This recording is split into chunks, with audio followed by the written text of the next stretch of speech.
Good morning, church. Peace be to all of you. I'm back at it again with the big dum-dum, Garm. Hey, buddy. He just got done running through a field. Garm. Good boy. So today, I'll tell you what's been on my mind. What I've been thinking about is inheritance and what that means to us. If God is our Father and we are supposed to inherit something from Him, what is that thing that we get? When it comes to our regular parents, if you had parents that gave you an inheritance, it usually works out like this.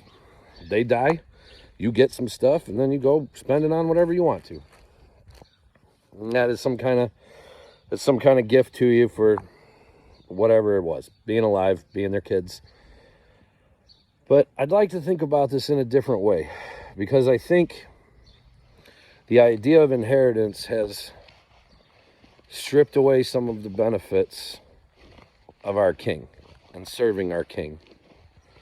See, when I was growing up, my thoughts were that I serve Jesus and I try not to do wrong things, so that way, once I'm dead, I will gain my inheritance of going to heaven and being with Him, not going to punishment.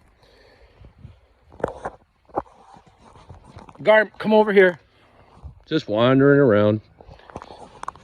So the problem with this is that once you accept Jesus, now what? You wait till you die to get the reward? This stopped making sense to me a while ago. And I had to think about, well, if it doesn't work that way with God, and if when I accept Jesus, what if I gain my inheritance then? But if that's the case, what does it look like? Because I'm not in heaven, I still have to feel pain, still have to be sad, still have to do these things. But what I don't have to do is be afraid. Let me say it again. When you've accepted Jesus, you no longer have to be afraid of whatever the world will do or say. Now, that's a large statement. I understand that. Doesn't mean you won't feel afraid. It means you don't have to stay in that state of fear. This is your inheritance. Your actual inheritance is not your reward of heaven. Your inheritance is that you walk around this world with Him next to you, knowing that nobody can do anything to you. They can't snatch you out of His hand. Much like this guy. He knows I won't let anyone come over here and take him from me without putting up a fight. Now, in my case, I might lose the fight depending on who's fighting, but not so much in Jesus' case. Jesus ain't losing that fight. So, think about what your inheritance is and what you're actually looking for.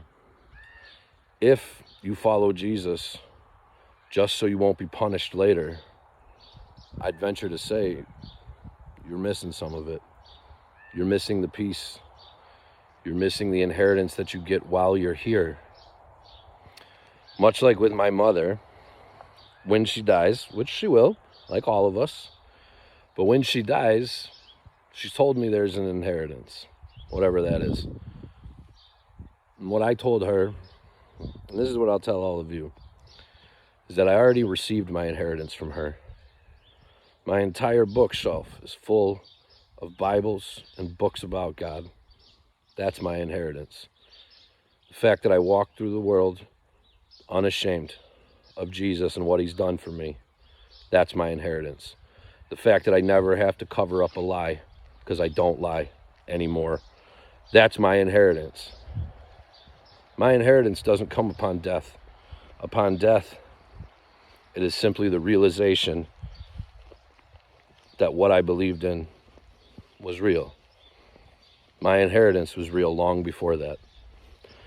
So church, When you find yourself wanting to follow Jesus, wanting to act like him, wanting to be part of his kingdom, ask yourself, are you doing this just so you won't get punished? And if you are doing it just so you won't get punished, I want you to think, your Jesus doesn't want to punish you, which means he has better things to give you if you can get out of that fear. I love you all, church. Go in peace.